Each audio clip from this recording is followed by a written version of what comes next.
Buenas tardes, vamos a desarrollar a partir de este video el trabajo práctico número 4 que está referido a la caracterización ecológica de sistemas agropecuarios, en particular al relevamiento de comunidades vegetales aplicando el método de Brown-Blanquet. Además de eso, agregaremos un método alternativo para evaluar comunidades arbustivas. Como ya se desarrolló durante las clases teóricas, la comunidad vegetal como nivel de organización, objeto de estudio de la ecología, se puede definir como ese conjunto de poblaciones que interactúan entre ellas y con el medio que las rodea, que se conoce como biotopo,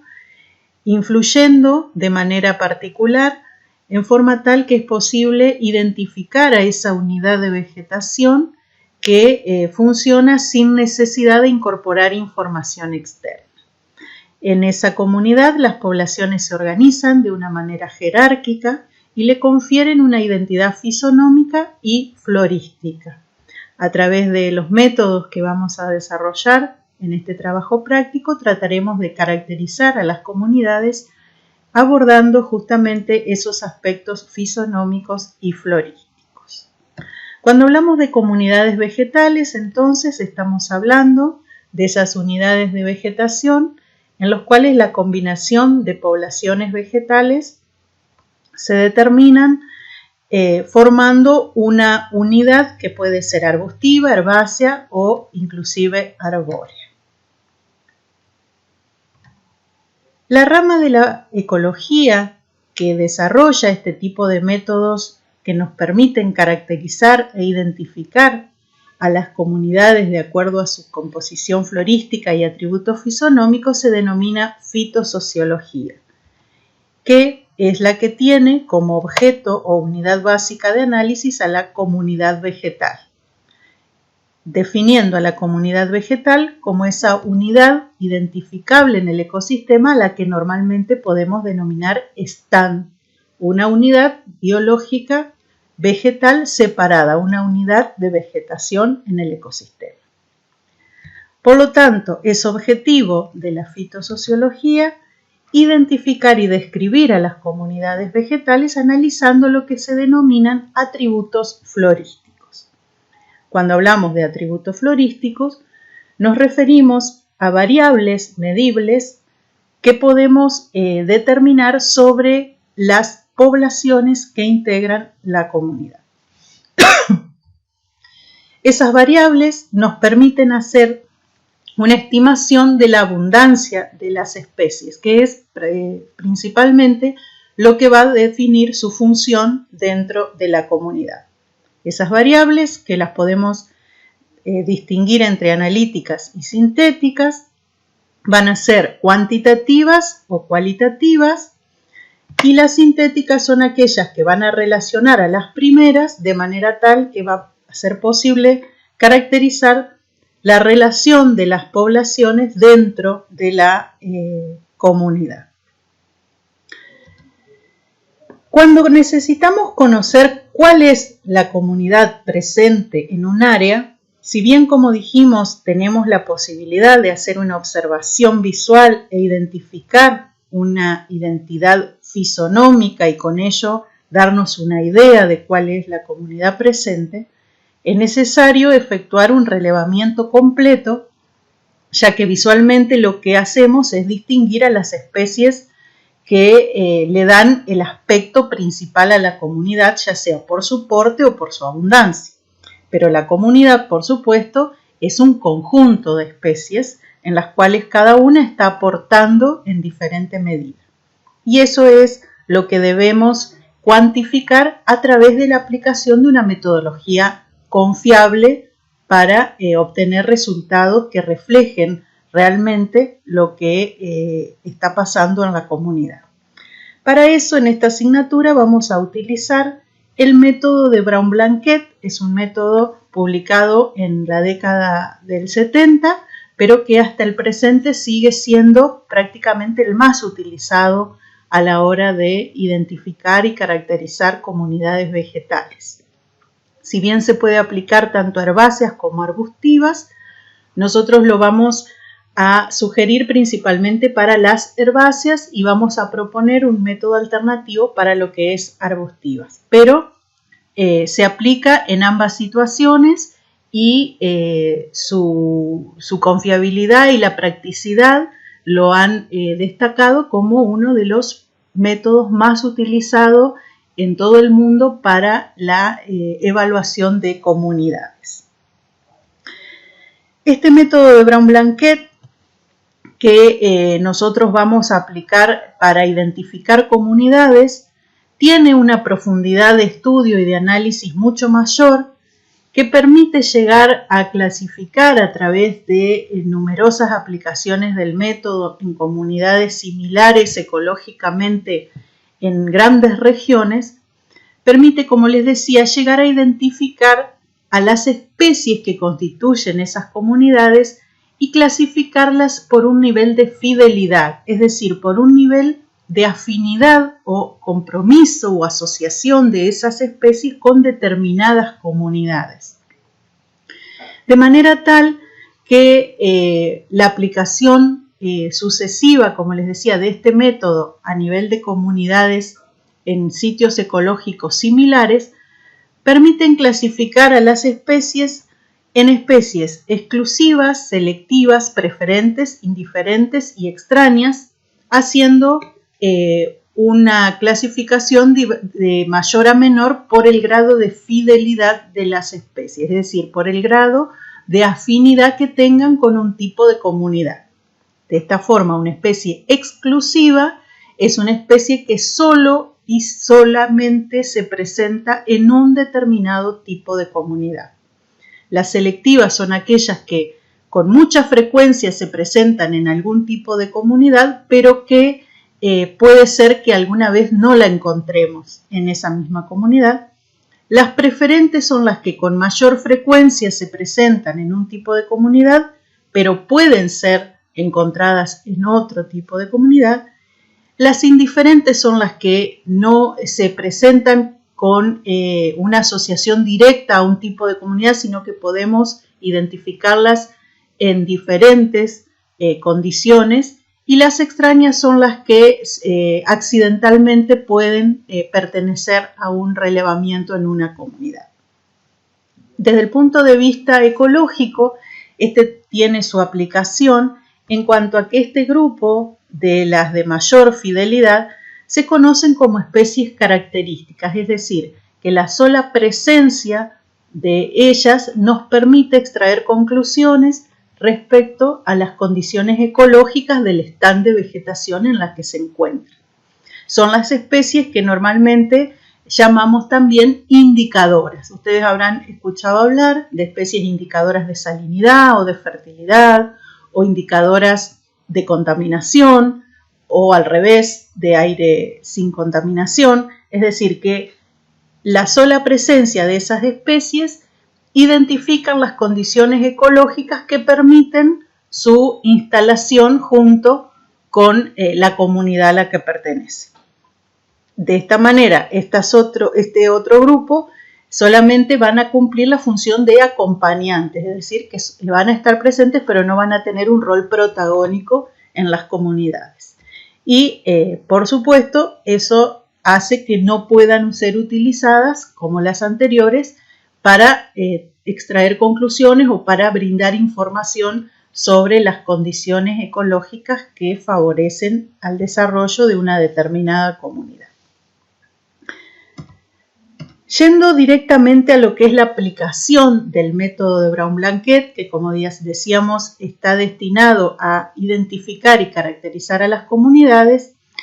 tenemos que tener en cuenta que se basa en la estimación de dos variables cualitativas de las poblaciones, que son la abundancia y la cobertura. Como abundancia definimos al número de individuos de la especie en la unidad de espacio. Por lo tanto, estaríamos hablando de una variable equivalente a lo que es la densidad, que ya mencionamos con el estudio de poblaciones. En este caso hablamos de abundancia porque estamos tratando de generar información respecto a la importancia de la especie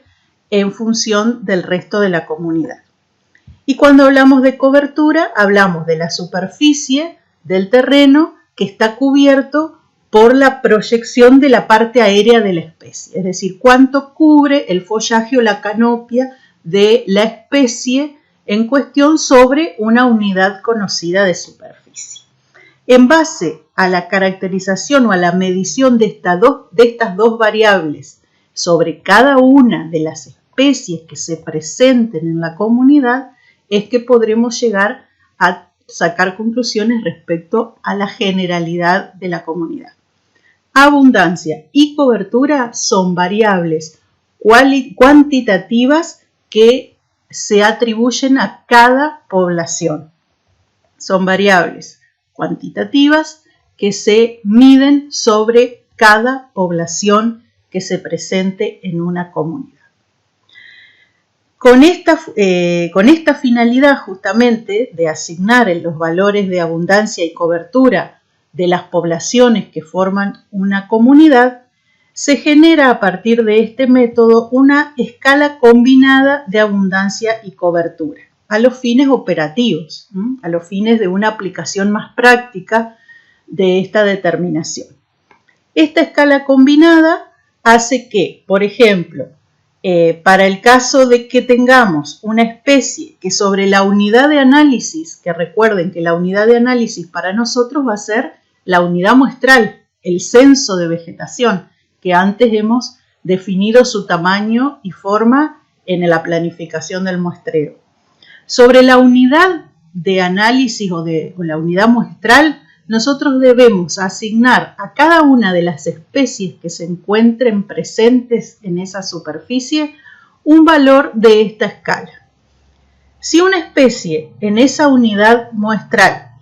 presenta una cobertura de la unidad de la superficie que esté entre 5 y 25% de esa superficie y una abundante cantidad de individuos, esta escala le va a asignar un valor 2, para tomar un ejemplo. Si por el contrario, la especie a la que debemos caracterizar cubre entre un 75 y 100% de la unidad muestral, si esa especie cubre entre un 75 a 100% de la unidad muestral, independientemente de si esa cobertura la logra con pocos o muchos individuos, le vamos a asignar el número 5. De esta manera tenemos una escala combinada de abundancia y cobertura que va desde un valor R, que está destinado solamente a especies accidentales de las que podemos encontrar 1 o 2 individuos en todo el relevamiento, hasta un valor 5, pasando por los valores más 1 y 2, donde combinamos cobertura y abundancia, y los valores 3, 4 y 5, donde nos enfocamos en la cobertura, porque pasa a ser predominante el efecto de la cobertura independientemente del número de individuos con que la especie logra esa cobertura en la unidad muestral. Ese sería un caso, un ejemplo de una unidad muestral. Dentro de esa superficie que queda contenida en ese cuadro, yo voy a identificar las especies que están presentes y a cada especie deberé asignarle un valor de esta escala. Recuerdo, si tengo una especie que cubre con los individuos que presente dentro de ese cuadro entre un 25 a un 50% de cobertura, no me interesa con cuántos individuos lo logra, le asigno un valor 3. De esa forma combina este método la evaluación de cobertura y abundancia de las especies dentro de la unidad muestral. ¿Cuántas veces voy a realizar esto en el relevamiento? Las veces que haya determinado en la planificación de mi muestreo como tamaño de la muestra. Si el tamaño de la muestra es 10, quiere decir que 10 veces voy a realizar este trabajo identificando dentro del cuadro las especies y asignándole a cada especie un valor de la escala de abundancia y cobertura. De esta manera, es importante que recordemos que cuando se realiza un relevamiento de comunidades aplicando este método de Brown-Blanquet,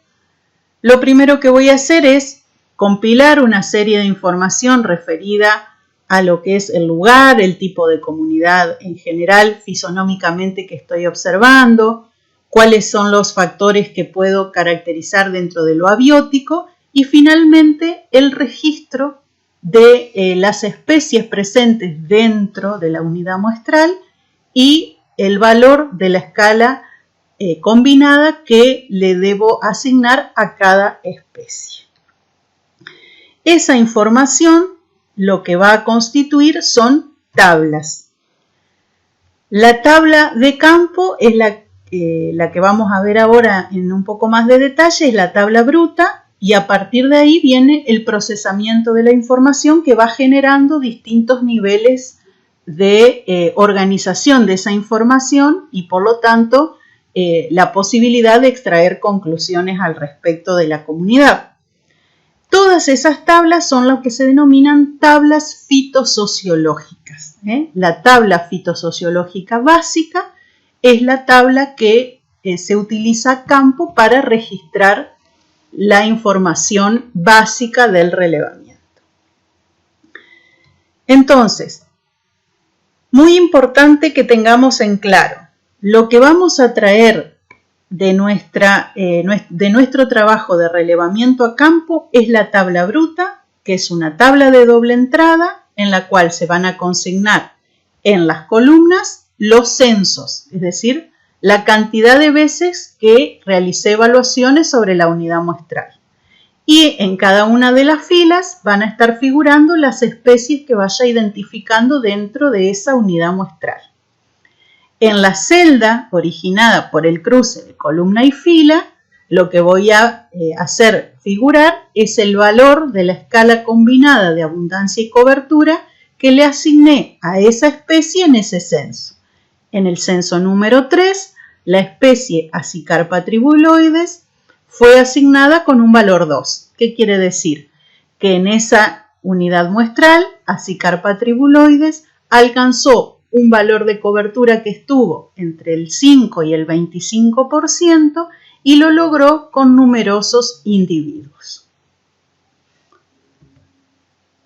En este caso, Piptoquetium montevidense en el censo 4 obtuvo un valor de la escala combinada de 4, que significa que en esa unidad muestral número 4, Piptoquetium montevidense, que es una flechilla del pastizal natural, cubrió aproximadamente entre hasta un 75% de la unidad muestral y lo hizo independientemente, mejor dicho, no tuve en cuenta con cuántos individuos lo logró, sino que tengo que tener en claro que alcanzó una cobertura que estuvo entre el 50 y el 75% de la superficie de la unidad muestral. Ya ahí, en ese nivel de cobertura, no presto atención o no detallo si lo hace con muchos o pocos individuos porque la cobertura pasa a ser el atributo protagonista para la especie. En la segunda parte de este trabajo, con el video siguiente, vamos a explicar el procesamiento de esa información obtenida acá.